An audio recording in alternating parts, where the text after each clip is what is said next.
How to insert Roman number using the shortcut?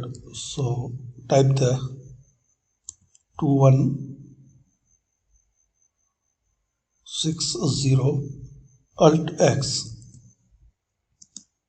then 2161 Alt X, 62. So this is the method you can write this Roman number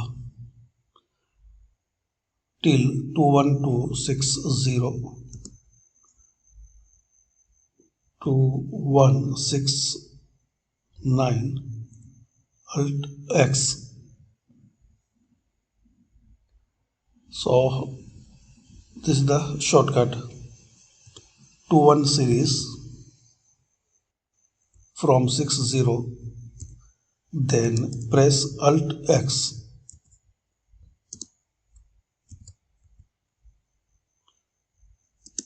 And another method, if you don't want to use shortcut, so in the home tab font select this MS Gothic and insert symbol, more symbols, and here select number forms as a subset. Then just select and insert capital or small Roman numbers